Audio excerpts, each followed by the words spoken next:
The world had shrunk to the four walls of her room and the glowing screen of her laptop.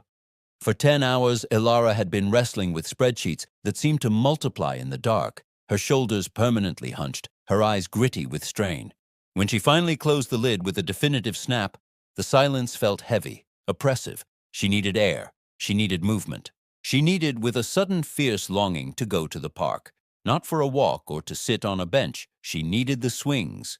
The park was a 10-minute walk away, a familiar patch of green nestled between rows of old brick houses. The evening sun cast long, lazy shadows, painting everything in hues of gold and amber. The air was cool and carried the scent of cut grass and distant rain.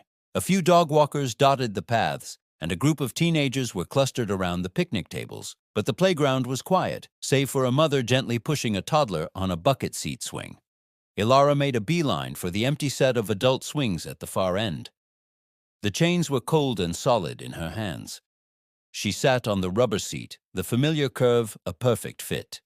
For a moment she just sat there, feet planted firmly in the wood-chip mulch, letting the stillness settle around her. She pushed off with a gentle scuff of her toes, setting herself into a lazy, shallow arc. The first few pumps were tentative, a reacquaintance with an old rhythm. Lean back, pull with your arms, straighten your legs.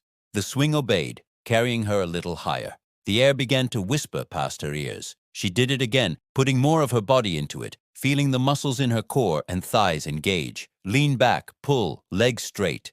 Swoosh! With each pass, the world below began to change. The wood-chip mulch became a blur of brown.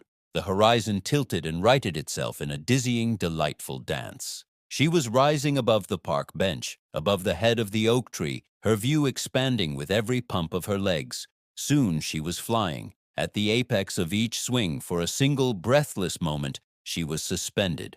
The chains went slack and she was weightless. From her new vantage point, the world was a diorama. She could see over the park fence, into the windows of the houses where warm lights were beginning to flicker on. She could see the neat, quilted pattern of backyards, the winding ribbon of the road, the distant, hazy skyline of the city where she had been trapped all day. Up here, the spreadsheets were meaningless. The deadlines were a forgotten whisper. The only sound was the rhythmic creak, creak, creak of the chains and the rush of wind. Her mind, which had been a tangled knot of to-do lists and anxieties, began to unravel.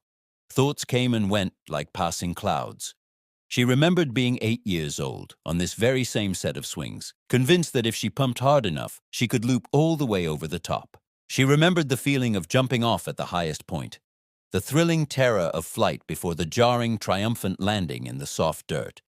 She leaned back as far as she dared, pointing her toes to the sky, her hair streaming behind her.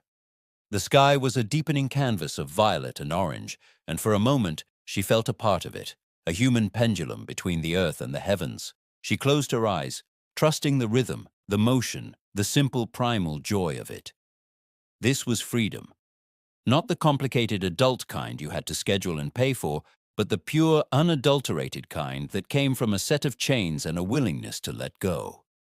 Slowly, she let the momentum die. The arcs grew smaller, the world settled back into its proper place.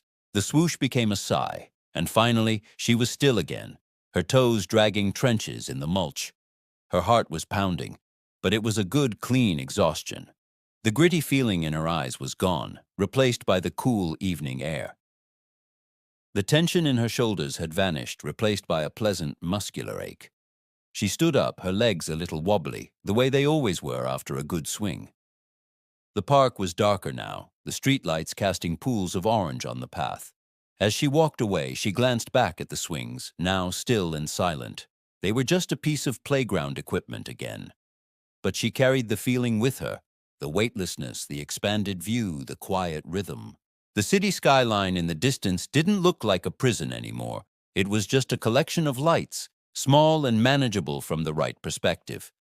Ilara walked home, the wind still cool on her cheeks, the memory of flight tucked safely inside her, ready for whenever the walls of her world began to close in again.